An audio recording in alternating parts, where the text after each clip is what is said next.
Maliyɛnw an ka foli ani tanuni o bɛ aw bɛɛ lajɛlen ye an mana kɛ diɲɛ fan fan k'a fɔ aw bɛɛ ye aw bisimila aw ka émission préférée kan émission min ni an b'a wele espace de vérité n'o ye tiɲɛ kɛnɛ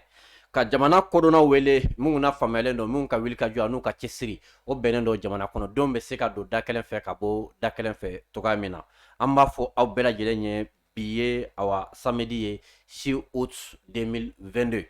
an ka bi maa welelen ale tɛ maa ye ko maa min ye maa dogolen ye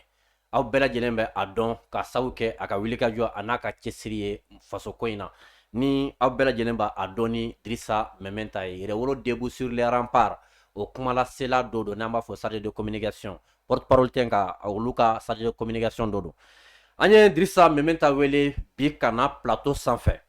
an bɛ min fɔ aw ye les nouvelles sont très bonnes aujourd'hui kubara dumanw de bɛ an bolo bi a bɛ émission ye a y'a partager a ka cœur bila commentaire la a ka aimer ni émission partagera kosɛbɛ a b'a to an bɛ ka kuma mun fɔ maa caman bɛ an ka kumakanw maa caman bɛ a lasɔrɔ ni a ye cœur bila o bɛ se ka kɛ sababu ye ka émission in ka a basigi a ye j'aime bila o bɛ k'a yira k'a fɔ kumakan min bɛ ka fɔ o ye aw fɛla ye o ka di aw ye bi an ka thème fɔlɔ o tɛ dɔwɛrɛ ye an ka jamana marabagaw ka wulikajɔ a n'u ka cɛsiri jamana in bɛ se ka basigi togoya min na u ye délégation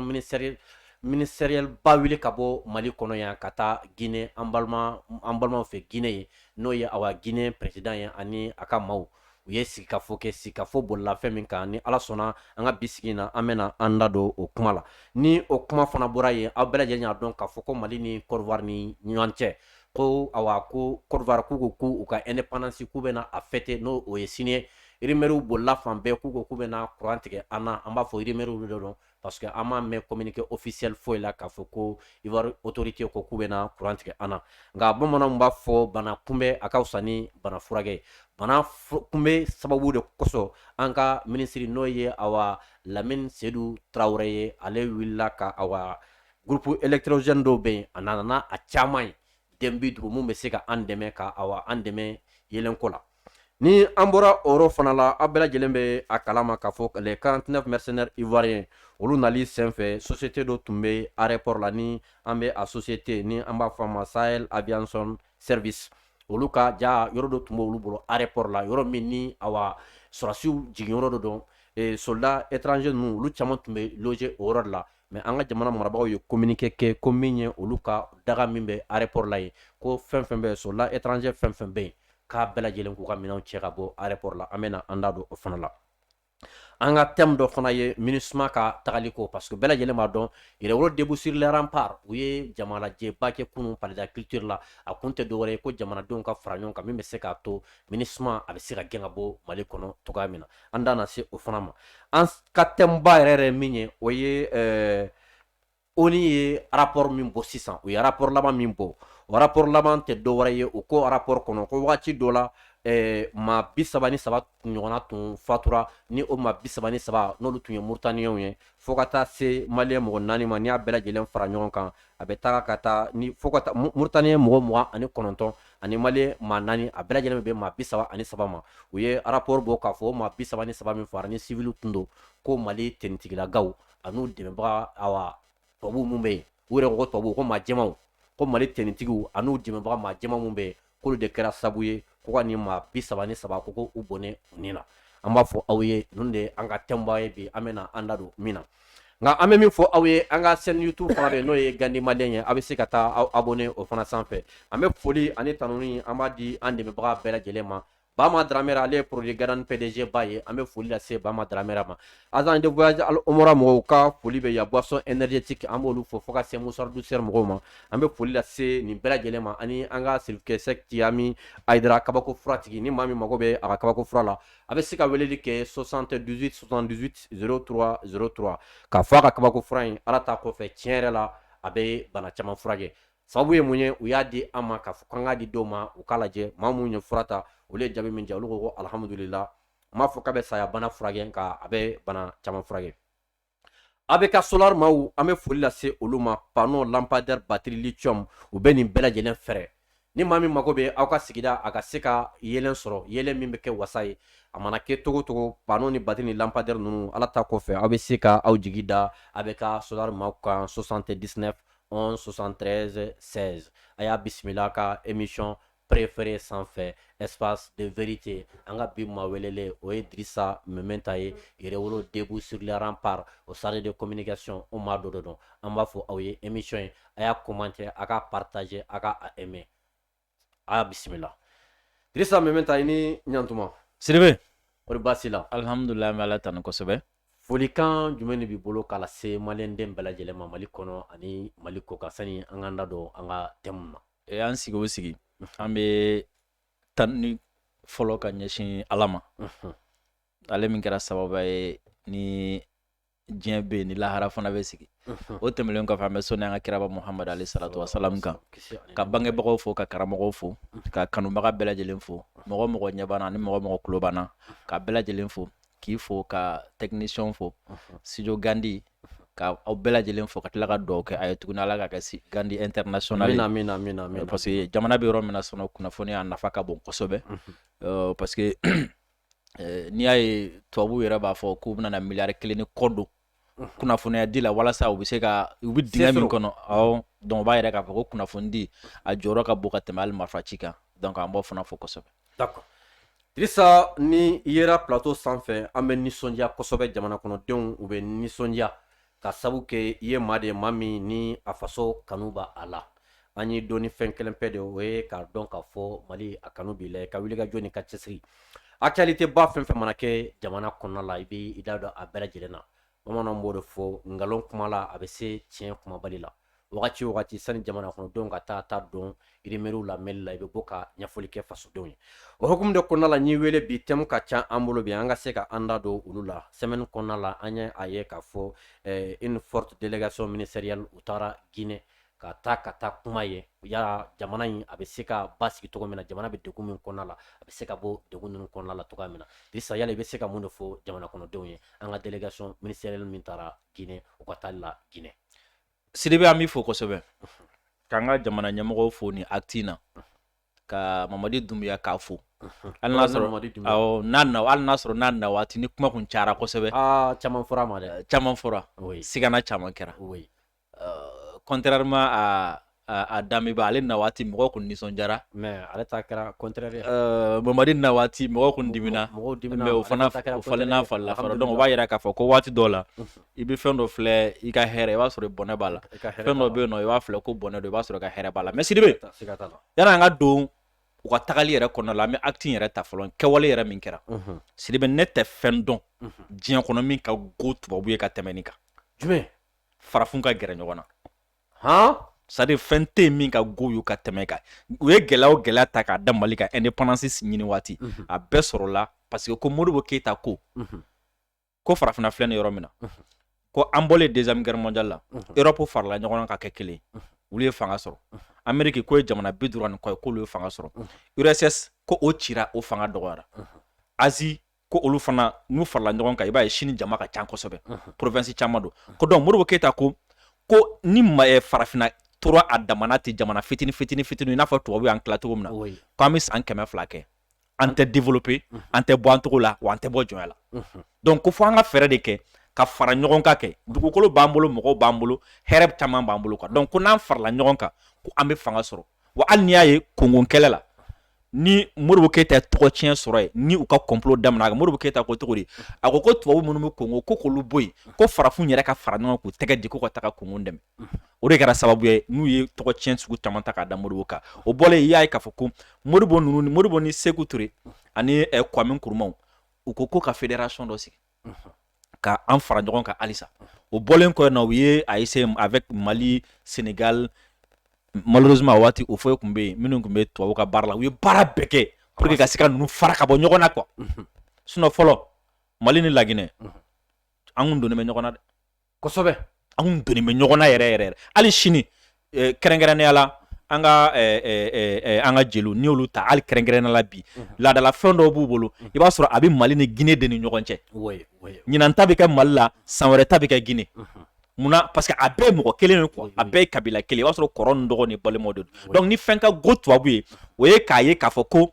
o sira min bɛ yen ni tubabu b'a dɔn ko ye farafin ka bɔli sababuya ye jɔnya la ni tubabu b'a dɔn ko ni farafinw tɛgɛ di ɲɔgɔn ma ni tubabu b'a dɔn ko mali ni n'a kɛrɛfɛ jamanaw bɛnna o ye faransi mago salen ye Asimi kelen filɛ nin ye k'a sen ta k'a da o sen da nɔ min na a don Makɔrɔ ma sunɔgɔ l'héritier de Modibo Keïta a don Makɔrɔ ma sunɔgɔ parce que Makɔrɔ ye mun ye Makɔrɔ y'a ye k'a fɔ ko n ye MINUSMA bila ka rapport kuntanw kɛ Mali ni Moritani ni ɲɔgɔn cɛ n ye journalistes bila u k'a essayer ka Mali ni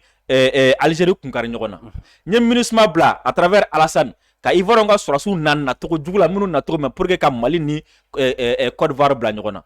ka tila k'a dabɔ a kama tuguni parce que an ka jamana ɲɛmɔgɔ a bɛna fɔ sɔminɔ donc u y'a ye k'a fɔ ko Faransi ka laɲini ye jumɛn ye sisan nɔ Mali jamana fɛn bɛɛ o ye n'a yɛrɛ k'a fɔ ko Faransi sɔrɔsiw taara olu tɛna na se a ka to yan bilen ka fɛn dɔ kɛ MINUSMA min bɛ yan o fana bɛ na taga i m'a faamu donc Faransi bolo bɛna bɔ Mali kan ni Faransi bolo bɔra Mali kan ka kɛ ni farafin bɛ ka ɲɛɛlɛ min kɛ nin waati na ka kɛ ni farafin bɛ ka kununi min kɛ farafin bɛ ka dɔnni min kɛ à travers an bɛ kɛlɛ mun na panafricanisme ni kɛlɛ minnu fɛn bɛ sen na à travers ça farafin bɛna dɔn k'a fɔ ja an bɛ se k'an jɔ tubabu fɛ anw de ta ye fɛn an bɛ se k'an ka fɛn bɛɛ minnu na an b'a ye tɛgɛ di ɲɔgɔn ma an bɛ taga donc o wulikajɔ bɛ ka kɛ donc pour que k'o jɔ donc sisan nɔ o bɛ na sisan nɔ n'u ma se ka jamana min ci a kɔnɔna fɛ ni terroristes ni rebelles ni fɛnw parce que u gɛnna ka taa ka bɔ mun kɛ o bɛ an yɛrɛ dama sous région u b'an bɛɛ kunkari ɲɔgɔn na kelen kelen Mali ni Côte d'Ivoire n'olu sera ka marifa ta ɲɔgɔn kama u bɛ tɛgɛrɛ fɔ Mali ni Mauritanie n'olu sera ka marifa ta ɲɔgɔn kama u bɛ tɛgɛrɛ fɔ Mali ni Algérie n'olu ye marifa ta ɲɔgɔn kama u bɛ tɛgɛrɛ fɔ n'i y'a jateminɛ hali kɔsɛn na tuna sini u ye rapport dɔ bɔ Nations Unies mɔgɔ rapport dɔ bɔ Congo ni Rwanda ni ɲɔgɔn cɛ alors que mankan dɔ b'u ni ɲɔgɔn cɛ olu ye kɛ diɲɛ seleke naani tɔnba sigi kun ye jumɛn ko ni mankan bɛ jamanaw ni ɲɔgɔn cɛ u ka taga kuma u ni fɔ ka bɛn kɛ u ni ɲɔgɔn cɛ mais u taara rapport dɔ kɛ rapport min bɛ ko in lajuguya tuguni parce que o ti fɛ bɛɛ b'a dɔn Congo ni Rwanda bɛ cogo min na hɛrɛ min b'a yɔrɔ na donc u tɛ se ka hɛrɛ ninnu sɔrɔ k'an bolo dilen to ɲɔgɔn ma donc pour que k'an bolo bɔ ɲɔgɔn bolo n'u ma se k'an bila ɲɔgɔn na kɔnɔna fɛ u b'a essayer ka jamanaw yɛrɛ dama bila ɲɔgɔn na donc a bɛna fɔ an ka jamana ɲɛmɔgɔ sɔmina k'a fɔ ko u ye min kɛ nin Mauritanie u bɛ ka min labɛn Côte d'Ivoire u bɛ ka min labɛn yen fɛ anw dun ni Guinée ka surun ɲɔgɔn na embargo kɔnɔna la jamana kelen min ko a t'a ka frontière datugu o ye Guinée Mali ɲɛmɔgɔ wulila joona ka taga Guinée et puis fɛn min kɛra non tariku bɛ nin lakali an ye nin mɛn Modibo Keïta de ka histoire la k'a fɔ ko jamana fila Mali ni Guinée u ka jɛ ka conseil des ministres kɛ ɲɔgɔn fɛ i b'a dɔn conseil des ministres ye jamana gundoma yɔrɔ dan ye u ka jɛ k'o kɛ ɲɔgɔn fɛ awɔ ministre duuru o gundola ko dɛ conseil des ministres ye jamana gundoma yɔrɔ dan ye jamana kobaw de t'a fɔ n'i ye conseil des ministres kɔni kɛ kɔni i bɛ président na cogo dɔ i b'a ta cogo dɔ décision bɛ ta cogo min na a bɛ discuter cogo min na i bɛ nin bɛɛ dɔn Guinée k'a ka dayɛlɛ Mali ministre duuru ka t'u sigi o conseil des ministres tabali kan ye ka kuma an ka mɔgɔw taara ka taga foli kɛ u la a ye a jɔli min kɛ nin waati na waati min na ni bɛɛ ko u ko ko bɛɛ y'a kɔ don an na a sɔnna ka jɔ a ma sɔn k'a ka frontière datugu ka t'u fo o la mais Mali ministre minnu taara n'i y'o ministre jateminɛ de o la i bɛ fɛn dɔ ye a kɔnɔna la kuma min bɛ sanfɛ o bɛ yen mais i bɛ fɛn wɛrɛ y'a kɔrɔla la i b'a ka ko labɛn dɔ bɛ yen o labɛn ye jumɛn ministre comment dire l'administration territoriale o ministre taara n'i ye jateminɛ colonel Ablaye Mayiga o ministre taara o ye jamana yɛrɛ kɔnɔna na mara ministre taara donc Mali dugu o Mali préfecture Mali supérieur nin ye Mali ta ye nin tɛ Mali dugu ye u b'o kunna n'i y'a jateminɛ n'i y'a jateminɛ waati dɔ kɛra la mankanni dɔ tun bɛ ka to ka wuli Mali ni Guinée ni ɲɔgɔn cɛ frontière la dugukolo ko y'a sababu ye dugu ni ɲɔgɔn cɛ a bɛna fɔ Mali ɲɛmɔgɔ sɔmina an ka fɛɛrɛ kɛ joona u filɛ ka taga wuli yen fɛ u filɛ ka taga wuli yen fɛ n'an ma fɛɛrɛ kɛ sisan u bɛ taga wuli an ni Guinée ni ɲɔgɔn cɛ sisan donc administration territoriale min ta ye dugukolo ko ni fɛnw bɛɛ ye Mali marako kuma ye o taara donc o b'a yɛrɛ k'a fɔ kɔni dugukolo ko mankan o b'a yɛrɛ ka voilà non o b'a yɛrɛ k'a fɔ ko u ka taga fɛɛrɛ kɛ joona yanni u ka Mali dugu ni parce que u y'a ye k'a fɔ ko n'i ye centre ta k'a jateminɛ mɔgɔ min Mali dɔn kosɛbɛ o de la mɔgɔ min Mali dɔn n'a fɔra ye ko fulaw ni kadɔw bɛ kɛlɛ la dɔrɔn i bɛ t'i ci fɛ quoi i bɛ yɛlɛ parce que centre la bɛɛ b'a dɔn k'a fɔ ko ji bɛ yɔrɔ o yɔrɔ kaba la ka diɲɛ da ji bɛ yɔrɔ o yɔrɔ kɛlɛ dɔ b'a yɔrɔ la kɛlɛ ye jumɛn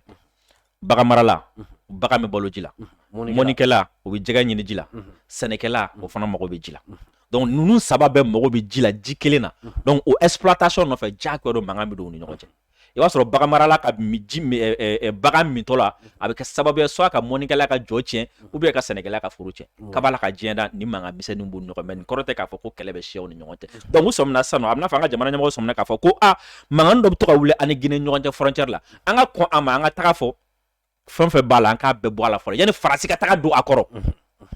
parce que Faransi ɲɛ b'a la Faransi miiri ka dɛsɛ a bɛna ni Guinée fara cogo min na a tɛ ka fɛn sɔrɔ o tɛna an to yen o tɛ ka se ka fɛn sɔrɔ quoi donc o tɛna an to o tɛ ka fɛn sɔrɔ donc an ka mɔgɔ taara ka taga o datugu joona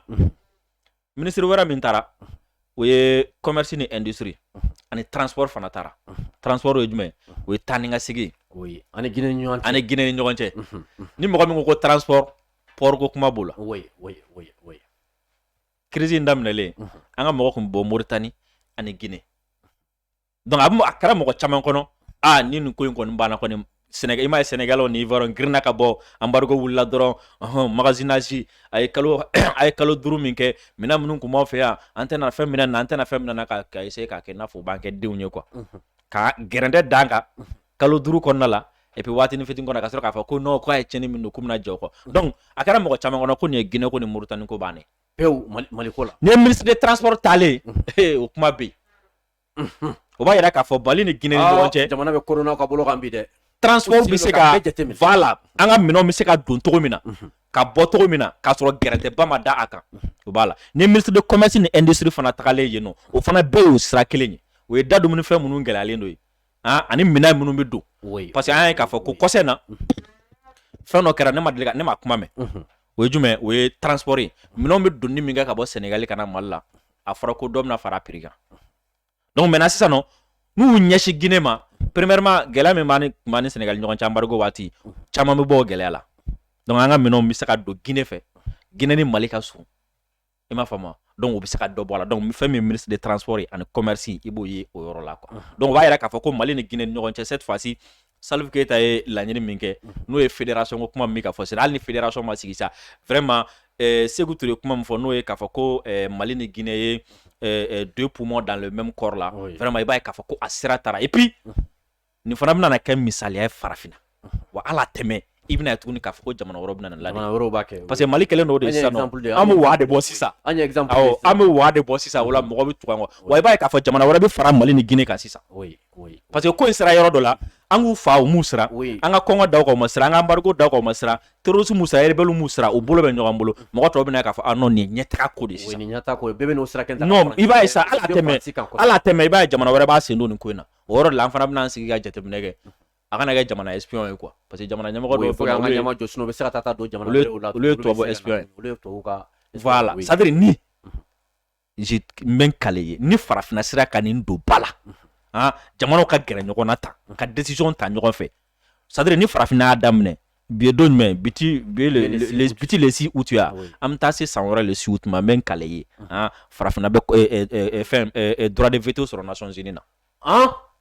min bɛ se ka kuma an tɔ la awɔ alhamdulillah o min bɛ ka ɲini parce que u ka système yɛrɛ yɛrɛ de tubabu ka système ye min ye o ye ka aw tilan ka aw fanga dɔgɔya Faransi de bɛ ka kuma an tɔgɔ la fɔlɔ e ka jateminɛ jamana 50 ani kɔ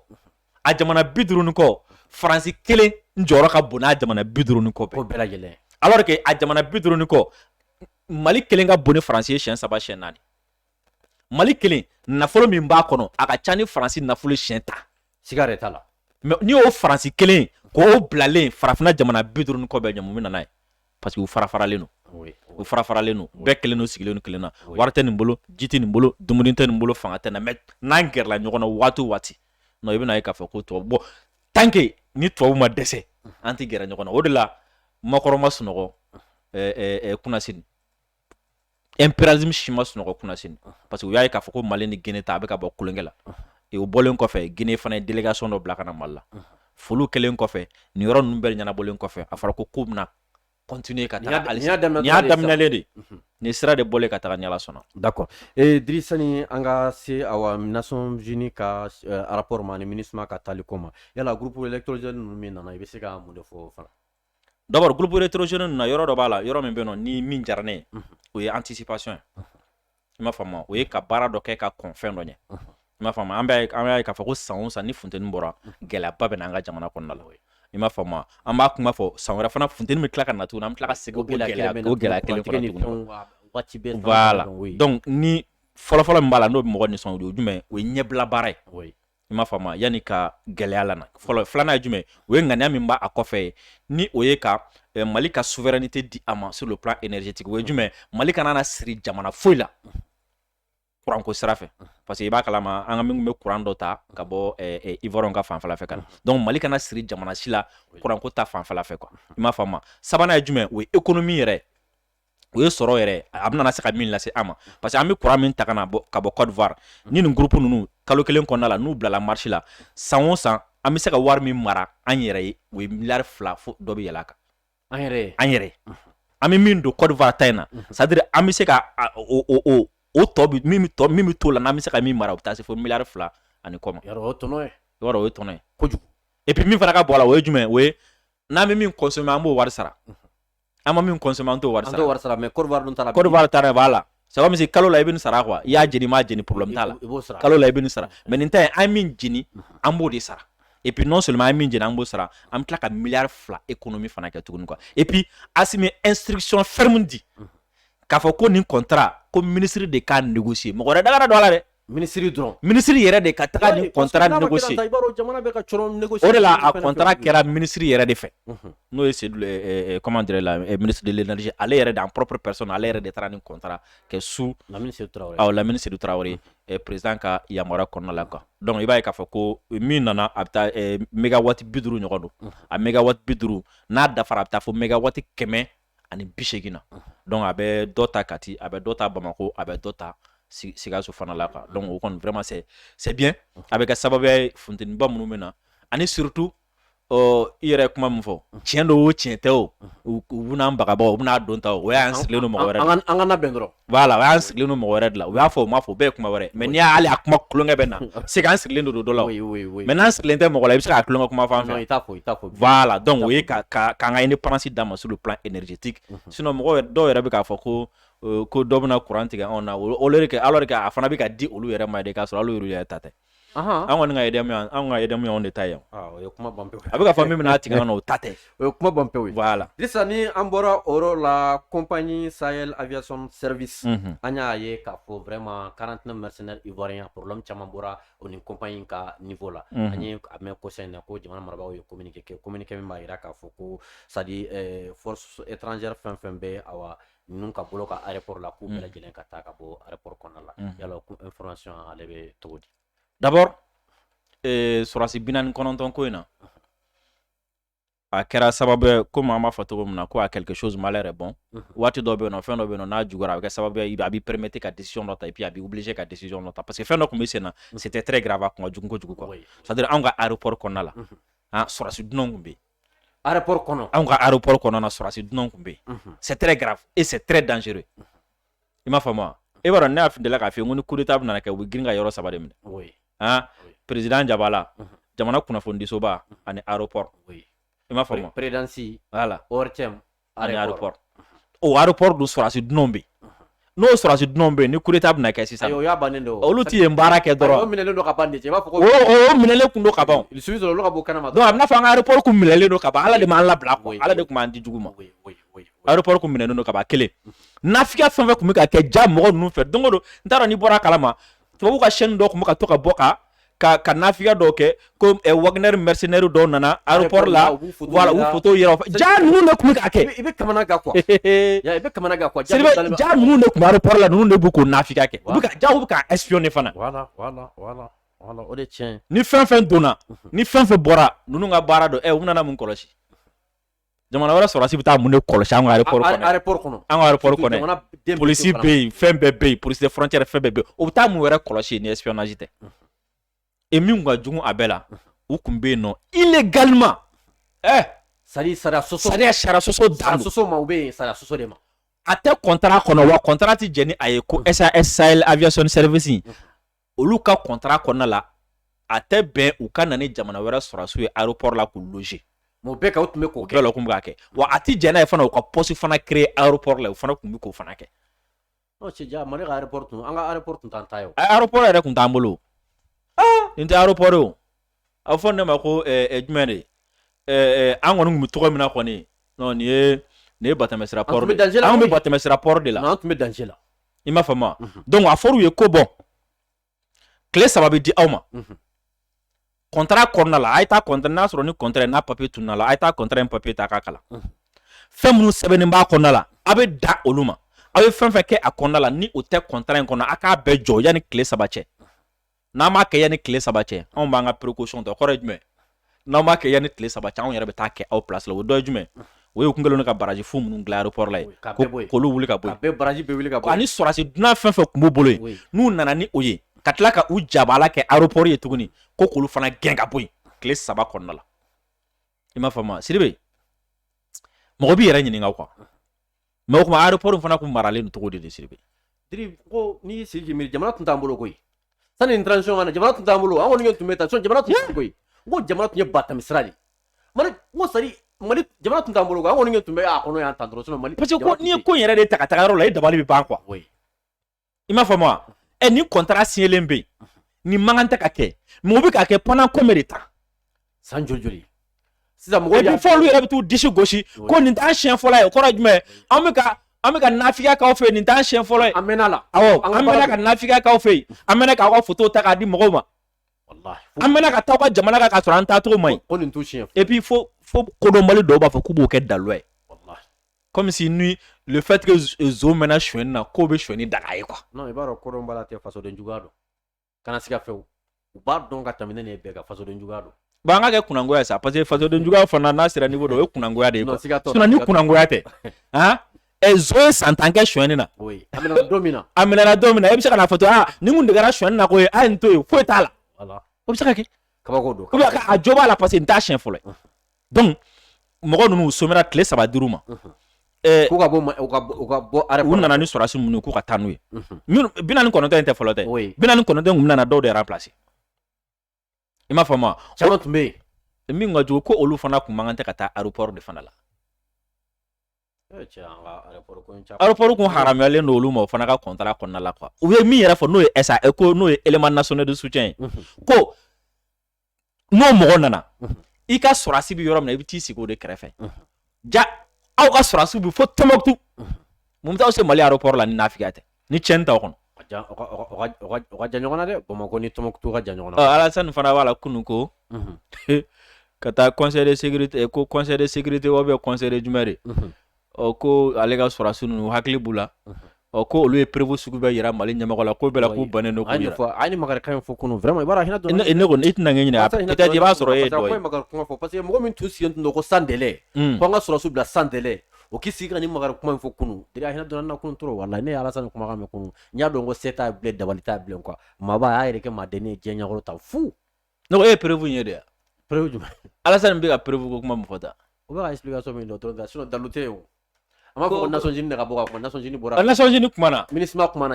kumana ale yɛrɛ de Nations Unies bila ko ka bɔ ka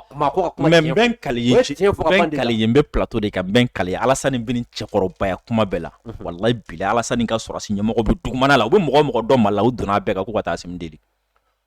wallahi bilahi mais Diri n'o ye tiɲɛ prévu yira dɛ n'o tɛ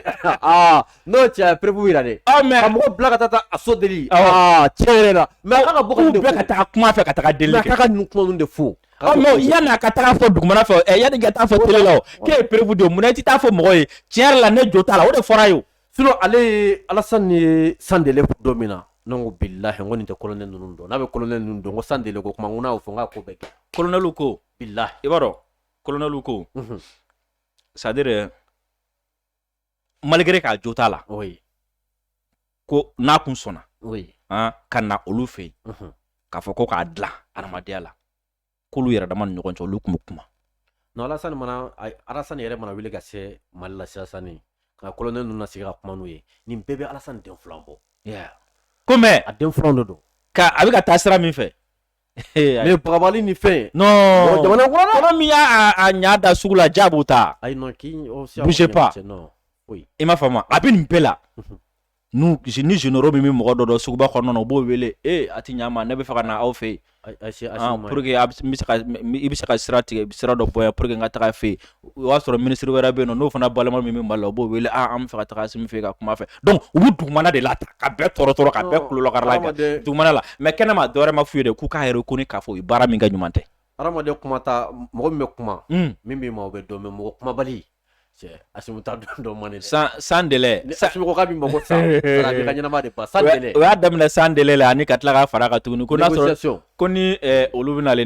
fɛn na ko n'a sɔrɔ ni olu kun bɛna le tiɲɛni de la Mali la ko nasira bɛ min ni aéroport tɛ kelen comme si ni capacité kun b'olu la ka na tiɲɛni dɔ kɛ ɔ sisan ko tiɲɛ yɛrɛ la et puis o kuma dɔ fɔ ko jumɛn ko olu bɛna na fɛn bɛɛ kɛ walasa mɔgɔ ninnu ka bila bɛn kɔnɔna la ko hali n'a sɔrɔ n'a ko bɛ mɛn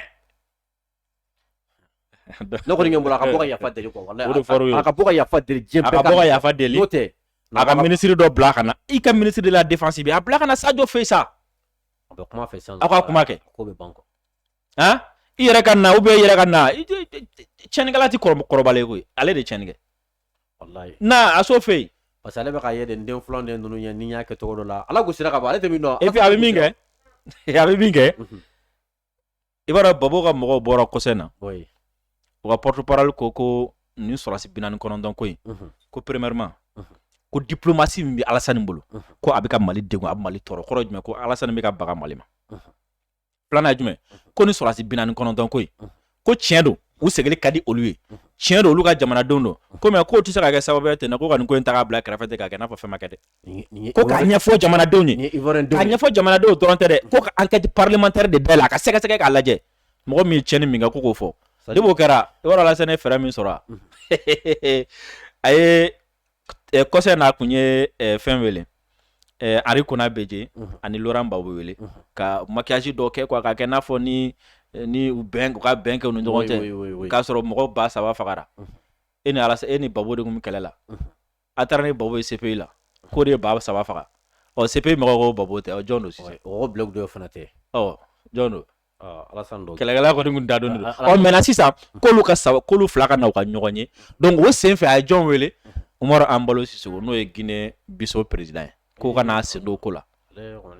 o kɔrɔ jumɛn donc o kana ale bɔ ninnu bolo quoi parce que n'o ninnu nana sɔrɔsi 49 ko kuma in bɛna kɛ a tiɲɛ bɛna ɲini o la Guinée Bissau président ye o kana fara ale kan sisan nɔ quoi donc ka sɔrɔ k'a kɛ n'a fɔ non Mali de don sinon CEDEAO kɛ tan Mali i m'a ye a ka communiqué kɔnɔna la a y'o fɔ a bɛ ka CEDEAO de deli sisan a b'a fɛ CEDEAO de ka intervenir sisan awɔ ko ka na ko bɛna fɛɛrɛ kɛ ko k'o bila ka na Mali la parce que ko ye mɔgɔ min ye ko bɛ tiɲɛ fɔ ale dɛsɛra quoi n'a kana a bɛ n'an sɔrɔ yan d'accord Dirisani an ka se MINUSMA ka gɛnni ko la an y'a ye k'a fɔ Nations Unies ye rapport dɔ kɛ Nations Unies ka rapport min tiɲɛ yɛrɛ la diɲɛ ma dabaliya ban ni maa caman hakili b'a la an b'a ye k'a fɔ wagati dɔ la Mali kɔnɔna la ko Mauritanie mɔgɔ 29 ɲɔgɔnna fagara ani Malien mɔgɔ 4 a bɛɛ lajɛlen ma 33 Segu région kɔnɔna la u bɔra k'a fɔ ko u ka rapport la ko nin ye Mali sɔrɔsiw de nɔ ye ko u n'u dɛmɛbaga jɛmanw ale bɛ se ka mun de fɔ nin rapport la d'abord nin rapport in a bɛ MINUSMA ŋaniya yɛrɛ yira quoi a b'a yira k'a fɔ MINUSMA tɛ a ka Mali dɛmɛ quoi a b'a yira MINUSMA nakun de ka Mali fara ka Mali ci ka Mali n'a kɛrɛfɛ jamana bɛɛ bila ɲɔgɔn na o b'a yira k'a fɔ ko MINUSMA ye nafigi yɛrɛ min b'a yira la k'a fɔ ko MINUSMA ŋaniya ma ɲi ko mankan tɛ ka to yan ko nin rapport in ye kɔnɔnajugu ye min b'o yira la i b'a dɔn ko kɛlen olu ka journaliste de girinna ka bɔ ni kuma ye o kɛlen Mali ye délégation bila ka taga Mauritanie Mali ni Mauritanie communiqué conjoint kɛ k'a fɔ ko nin ko in na ko Mali ni Mauritanie farala ɲɔgɔn kan k'u ye enquête dayɛlɛ a enquête u bɛna kɛ ɲɔgɔn fɛ u y'a fɔ non a fɔra nin photo kɛlɛ yɛrɛ de awɔ k'u bɛ enquête kɛ ɲɔgɔn fɛ ɔ Mali sɔrɔsi a ko k'o sera Mauritanie mɔgɔ ma ɔ Mali ni Mauritanie ko u bɛna fara ɲɔgɔn kan a sɛgɛsɛgɛ ni nafiya tɛ mun bɛ tɛ bila ka rapport bɔ ka sɔrɔ olu ka enquête jaabi ma bɔ olu dun ma enquête jaabi olu ma kuma o kan fɔlɔ olu ma tila o la fɔlɔ mun bɛ tɛ bila ka rapport bɔ ni nafiya tɛ ni mɔgɔ bila ɲɔgɔn na tɛ parce que an bɛ min faamu o la dɔrɔn o ye i girinna ka kuma dɔ fɔ walasa ka jamana fila bila ɲɔgɔn na a jamana fila y'a faamu hakilimaya kɔnɔna la parce que ɲɛ bɛ Asimu n'a ka kekunturu olu y'a faamu hakilimaya kɔnɔna la ko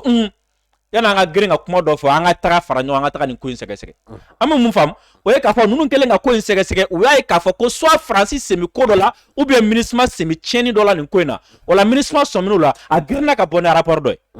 n'o tɛ n'a sɔrɔ ni jɛlenya kɔni don ko bɛ minnu kun kan olu yɛrɛ b'u k'u ka enquête kɛ i b'olu ka enquête jaabi de kɔnɔ i b'o de kɔnɔ n'i m'o jaabi kɔnɔ i bɛ mun kɛ n'a sɔrɔ n'a ko b'i ma sɛbɛ yɛrɛ la i b'a ɲini u fɛ ko ka fara u kan ka enquête kɛ n'o tɛ foyi tɛ se k'i bila ka enquête ka rapport dɔ kɛ ka olu to enquête la o yɛrɛ tɛ kɛ yɛrɛ a man kan ka kɛ o yɛrɛ tɛ kɛ yɛrɛ i m'a faamu kelen filanan ni enquête ye ni ye u ye a rapport yɛrɛ kɔnɔna la u taara kuma dɔw yɛrɛ fɔ kuma minnu ni kunu ju t'a la quoi ko talata ko sɔrɔsi jɛma dɔ ko seere dɔ ko mali n'u dɛmɛbaga sɔrɔsi jɛman dɔ et puis kuma yɛrɛ fɔ cogo sugu dɔ la k'a mɔgɔ la yɛrɛ aw ka Wagner ninnu yɛrɛ sisan nɔ hali ni gamu ma farati ka ka jalamugu meleke cogo sugu dɔ la u b'a fɔ ko Wagner donc Wagner ko b'u hakili la awɔ ko sɔrɔsi ko u ko ten u m'a fɔ k'u y'a ye dɛ ko seere dɔ ko olu ma ko talata ye Mali ni Mauritanie ni ɲɔgɔn cɛ dugu dɔ bɛ yen nɔ ko Mali ni Mauritanie k'u bɛɛ bɛ to a n'a fɔ kɔlɔn dɔ bɛ yen k'u bɛɛ bɛ taa ji ta o la ko seere dɔw k'olu ma ko sɔrɔsi jɛman dɔw nana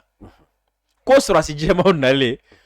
ko mɔgɔ bɛ yen mɔgɔkɔrɔba la c'est à dire cɛkɔrɔba ni cɛw ni mɔgɔ bɛ yen nɔ n'i bɛ se ka ko dɔ kɛ cɛw la k'u y'olu minɛ k'olu siri k'u ɲɛ siri k'u bolo siri ko tɔ minnu bɛ yen n'o ye muso ni denmisɛnninw ye k'u y'olu jagoyala taga yɔrɔ dɔ la walasa olu kana ninnu ye Sidibe on est à la seere ka an ka dan ye dɛ normalement logiquement oui ni ɲɛfɔli kɛra nin cogo la seere kɔni ɲɛ tɛ dɔwɛrɛ foyi kalama ko na tuguni awɔ a tɛ fɛn kalama nin na tuguni o parce que min ɲɛ sirila o kɔni tɛ o bɛna mun fɔ min taara don so kɔnɔ jagoya la ko o kana a ye pour que a kana se ka fɛn min bɛ kɛnɛma ale t'o dɔn tuguni min bɛ kɛnɛma o t'o dɔn o ko kan mais a ko ma dan ye dɛ mais halisa ko seere ko tuguni k'o kɛlen ko sɔɔni ko Mali sɔrɔsiw nana eliko la ne ko n ko ma n ko seere jumɛn de y'o fɔ sisan seere tun bɛ fan kelen jumɛn yɛrɛ de fɛ ne t'a dɔn seere tun ye seere tun ye jɔn ye min ɲɛ sirilen don min ɲɛ sirilen don o de ye seere wa ou bien min taara don so kɔnɔ ka da sɔgɔ a da la o de ye seere ɔ ko Mali sɔrɔsiw nalen ko u tila ka nalen ko ka mɔgɔ ninnu minɛ ko k'u bugɔ ni ndolokuru ye mɔgɔ ɲɛ sirilen y'a dɔn karisa bɛ ka bugɔ o ye cɛ e ɲɛ sirilen don karisa bɛ ka bugɔ o ye cɛ mais a bɛ ka bugɔ ni misi gɛnbere Sidibe fana o ye kabako ye o kɔni o ye fo ni ye jinɛ ɲɛ siri sa non kabako ye ko u ma d'aw ma k'u tilala k'u minɛ ko ka taga n'u ye kungo kɔnɔ ko ka sɔrɔ ka u bugɔ k'u jeni seere ne bɛ ka nin bɛɛ fɔ dɛ o ma ne bɛ n yɛrɛ ɲininka sisan o seere in tun bɛ min kelen ni seere inventelen tɛ ni faransi sɔrɔsi tɛ MINUSMA mɔgɔ don mais siga de t'o la bi kɔni o de b'a yira k'a fɔ ko premièrement enquête d'abord Mali yɛrɛ y'a yira fɔlɔ ko aw bɛ ka nin ko in fɔ waati min na ni Mali ka communiqué la a y'a sɔrɔ Mali sɔrɔsiw tun tɛ opération na yɔrɔ in dɛ donc Mali sɔrɔsiw tɛ se ka se filanan ye jumɛn e delila k'a dɔn yan e delila k'a mɛn fɔlɔ k'a fɔ ko sɔrɔsi dɔ taara jamana dɔ kan ko ka t'u dɛmɛ k'ala ma kalo kelen bɔ fɔlɔ ko o sɔrɔsi bɛ taga patrouille kɛ a yɛrɛ ye ko o sɔrɔsiw bɛ taa patrouille k'u yɛrɛ ye o jamana fan dɔ fɛ k'a sɔrɔ hali o jamana sɔrɔsiw t'o la o bɛ kɛ cogo di o tubabu sɔrɔsiw wolola yan olu bɛ yan dɔn cogo jumɛn la hali barikani min MINUSMA min n'a filɛ nin ye MINUSMA tɛ taga Mali dugu si la k'a sɔrɔ guides t'a ɲɛ parce que u t'a yɔrɔ olu tɛ tubabu ye o i m'a faamu donc comment est-ce que o sɔrɔsiw bɛ se ka taga patrouille kɛ u yɛrɛ ye ten ko kɔfɛ de ko Mali sɔrɔsiw nana o y'a ngalonma yɔrɔ ye i m'a faamu o b'a yira k'a fɔ ko c'est à dire u ye fɛn dɔ sɛbɛn u yɛrɛ ma mais an bɛ min fɔ n'a sɔrɔ ni tiɲɛ don a se que min ye nin kɛ i b'a sɔrɔ o de bɛ ka témoignage kɛ min ye fagali kɛ o de bɛ ka témoignage kɛ o de bɛ ka témoignage kɛ parce que n'a sɔrɔ n'a kɛra tan min ye fagali kɛ o de b'a dɔn ale ye mɔgɔ ɲɛ siri o de b'a dɔn a y'u bugɔ ni ndolokuru ye o de b'a dɔn ale y'u bugɔ yanni a k'u jeni siga yɛrɛ t'o la donc o la enquête de kan ka dayɛlɛ sisan parce que ko min kɛ waati min na halisa faransi sɔrɔsiw bɛ yan mais olu de don donc ko min kɛ donc faransi sɔrɔsiw n'a sɔrɔ ni MINUSMA bɛ k'a fɔ cogo min na o b'a ye an yɛrɛ sigara yɛrɛ ni MINUSMA yɛrɛ sɔrɔsiw tɛ parce que MINUSMA filɛ nin k'a yira an na sisan nɔ Ivoire ka sɔrɔsi 49 in senfɛ ko sɔrɔsi 600 ni kɔ bɛ Mali la MINUSMA tɛ min bila yɔrɔ dɔn u t'u ta yɔrɔ dɔn u t'u na yɔrɔ dɔn ko wa ko sɔrɔsi 600 ni kɔ la ko a tubabu de ka ca ka tɛmɛ a fɛn bɛɛ kan olu bɛɛ carilen don Mali kɔnɔ MINUSMA de y'a bɔ o kɔ o don na fɛn Mali tun cilen don nin bɛɛ bɛ Mali kɔnɔ yan awɔ a don Mali y'a fɔ k'ale tun tɛ yen rapport in fɔlɔ rapport in fɔcogo la kisɛ t'a la ni kisɛ b'a la c'est que min y'a fɔ o de y'a kɛ ne bɛ fɔ parce que fɛn dɔ bɛ yen nɔ a bɛ ka faransi tɔɔrɔ kojugu o jumɛn san 9 a ma se terroriste la résultat 0 to yen fɔlɔ san 9 a ma se terroriste la a taara takuba nɔfɛ ka na fara a yɛrɛ kan Europe jamana 8 dɔrɔn tɛ dɛ u ka force spéciale ka n'o fara a yɛrɛ kan a ma se terroriste la a ka terroriste fagalen officiellement an bɛ min dɔn mɔgɔ 40 san 9 mɔgɔ terroriste 40 u ye Kufa faga siɲɛ 3 o wulila halisa Kufa bɛ balo la halisa a wulila fo ka musow bɛɛ yira a ka cɛ k'a muso tun bɛ foroya la sisan Kufa bɛ balo la kalo damadɔni kɔnɔna la Sadio ka se ka nin bɛɛ kɛ o keleya bɛ yen terroriste 200 ani kɔ kalo damadamani dɔrɔn don o don ka cɛ u bɛ buntɛli la maliyɛn bɛ buntɛli la o keleya bɛ yen don o don ka cɛ chef de terroriste ka cɛ tɛgɛ bɛ ka don donc ni u ye Mali to yen Mali ka lafiya n'u ye Sadio to yen Sadio ka lafiya Sidibe b'a dɔn a bɛ kɛ mun ye a bɛ min yɛrɛ b'a dɔn que le médicament France n'est pas efficace c'est un message min b'a yira Burkinabé la aw jigi dalen don ninnu min kan ninnu tɛ se ka fɛn kɛ c'est pas un bon médicament voilà aw gɛn Niger Barkhane c'est pas un bon médicament aw gɛn Tchad France c'est pas un bon médicament donc pour que ka fɛn bɛɛ kɛ pour que k'a yira ko in tɛ tiɲɛ ye France bɛ nkalon sugu bɛɛ da an ka armée la o tɔgɔ tiɲɛ filanan ye jumɛn ka armée yɛrɛ bali ka progresser parce que a bɛna na se niveau dɔ la ni sɔrɔsiw sen ta k'u da dɔrɔn mɔgɔ fila bɛna jɔ o tɔn kɔfɛ a bɛn'u faa cogo di est-ce que a bɛna na bali de k'u terroriste sen na wa a bɛna k'u kunkolo la ou bien a bɛna k'u kɔ la o la n'u ye sɔrɔsikɛ tɔɔrɔ olu bɛ saliya o la i m'a ye k'a fɔ ko hali opération bɛ ka commencer ka a bɛ ka jigin dɔɔnin dɔɔnin oui oui même n'a fɔra ko awa ko rapport ko kuma voilà sɔrɔsiw fari bɛ faga sɔrɔsiw fari bɛ faga u ka laɲini kun ye o dɔrɔn de sabanan ye jumɛn Sadio ni Russie ka di Sadio sera ka barfɔ sɔrɔ Russie la a sera ka munition sɔrɔ u sera ka armée dilan n'an bɛ fɛ ka o fɛrɛ o jamana ma ko armée ci o ka u ni Russie fara an bɛ mun kɛ min bɛ an ni Russie ni ɲɔgɔn cɛ dɛ k'an b'o de bila ka taga CPI la ou bien an b'o gɛn ka bɔ yen o dɔrɔn laɲini kun ye o dɔrɔn de donc an ka rapport k'u kan u ka Sadio mangoya o la don n'a natɔ la an ka fɔ k'a ka taa CPI la o la n'o kɛra komi ale de ye Russie ko in ɲɛmɔgɔ ye ale bɛ bɔ yen a laɲini dɔ ye jumɛn ye tuguni n'i ye a jateminɛ MINUSMA ka mana ye renouvelé waati France y'a insisté ko fo droit de l'homme ko ka ta ba la kalo kelen bɛ waati damadɔ yanni u ni ɲɔgɔn cɛ u ye ko sugu bɛɛ kɛ pour que Russie ka représentant min bɛ o yɔrɔ la ka Russie sen bɔ a la pour que u bɛ se ka fɛɛrɛ u ka rapport kuntanw ma bɛɛ b'a dɔn bi k'a fɔ ko donda kelen min bɛ France bolo Mali la o ye MINUSMA ye i m'a faamu donc ka rapport baw kɛ Mali kan ka diɲɛ bɛɛ ko don Mali la k'a yira k'a fɔ ko Mali an tɛ foyi la yan nɔ ni an kɛrɛfɛ jamanaw k'olu faga an yɛrɛ fɛ yan nɔ siya dɔw bɛ na ka baga olu ma o la n'olu fana kɛra sisan nɔ qu'est-ce qui va se passer o la organisation internationale fɛn fɛn bɛ yen nɔ olu bɛɛ bɛ n'u yɛrɛ minɛ Mali la diɲɛmaa bɛɛ bɛ n'u yɛrɛ minɛ Mali la o la n'a gana ka se niveau sugu dɔ la o la an bɛ taa deli la ni laɲini ninnu de b'u ka na rapport kuntan ninnu na quoi i m'a faamu sinon MINUSMA nana kun mun na e k'a jateminɛ depuis MINUSMA nana fo bi MINUSMA ma se ka dɛsɛ baara kelen min na o ye rapport ye mais dɔw bɛ k'a fɔ Dirisa ko aw bɛ ka MINUSMA gɛnniko kuma min fɔ ko aw ka MINUSMA gɛnniko kuma dabila k'olu bɛ balo MINUSMA la ko parce que ko MINUSMA ye maa caman ta baara la ko n'a ye MINUSMA gɛn ko bɛɛ bɛ taa chômage la donc k'aw ka MINUSMA to yen k'a ka kɛlɛ wɛrɛ kɛ o na mɔgɔ min bɛ marifa feere terrorisme ma n'i ye terroriste faga n'ale fana bɛ taga chômage de la oui oui an k'o fana to yen caman bɛ ka nin de fɔ dɛ jeune fɛnɛya ninnu caman bɛ ka nin kuma in de fɔ dɛ ayi n'o fɔ sa kana n'i ye fɛn dɔ fɔ mɔgɔ ma o ye k'a fɛn quoi c'est à dire kunangoya ni fainéantisme ni kunangoya tɛ kelen ye quoi i m'a faamu mɔgɔ dɔ bɛ yen nɔ o b'a sɔrɔ a salaya ka bon mais a kunna ka di mais ko dɔw bɛ yen nɔ olu ye kunangoya tɔgɔmasere de ye quoi i m'a faamu e ka jamana yɔrɔ t'a la yɔrɔ min bɛ yen nɔ ni basigi 100% bɛ yɔrɔ min na pour que e ka kisi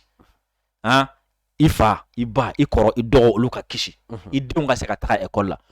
a fɔra ko mɔgɔ min ye sababu ye pour que olu kana se ka kɛ ko k'o tigi gɛn e b'a la k'a fɔ ko e bɛ sara min ta ko wallahi u bɛ nin kuma in de fɔli la dɛ ne mana sigi ka nin dɔw lamɛn quoi adamaden dɔw nin dɔw bɛ balo la ko maliyɛnw don ne bɛ kamana gan quoi c'est comme si n'i taara fɔ sisan nɔ ko n'an ye zon bali ka sonyani kɛ ko denba ko dɔ tɛna balo o tɛ tiɲɛ ye yan oui oui oui n ko zon bɛ sonyani kɛ k'a bɛ taa di dɔ de ma oui minnu bɛ nin kuma in fɔ u ni terroriste bɛɛ ye kelen o tulo b'a la mais terroriste bɛ ka mun kɛ o yɛrɛ tulo b'a la dɛ a bɛ ka jamana ci e ko ko ka jamana ci la to yen parce que k'e bɛ fɛn dɔ sɔrɔ yen mais i b'a kalama an ka o don na bɔli la an ka o don na bɔli la MINUSMA cadre belebeleba don maliyɛn don a contribuera a ko k'ale bɛ min ta a ka ca ni 1,1 ni kɔ ye sara la kalo la mais ko in tɛ ko ɲuman ye ko in tɛ ko ɲuman ye voilà hɔrɔnya bɛ o de a jɛn'a sara fa nɔgɔ ka na di a ma k'an ka taa MINUSMA la tan dɛ parce que ale yɛrɛ b'a dɔn ale fanga tɛ se non mais a fana fasoden ɲuman don o tigi bɛ ko ja ka 1,000,000 kɔ yɔrɔ min na ka MINUSMA a bɛ fɔ nin ma ko utiliser la force de l'adversaire contre lui i n'a fɔ Asimu ye min kɛ Faransi la o tigi bɛ ka MINUSMA fanga utiliser MINUSMA contre la waati min na e min ka sara tɛ tɛmɛ 40,000 kan e b'a la ka 40,000 i b'a sɔrɔ dɔw yɛrɛ kabako don hali don min na an taara lettre di tubabu minnu tun bɛ yen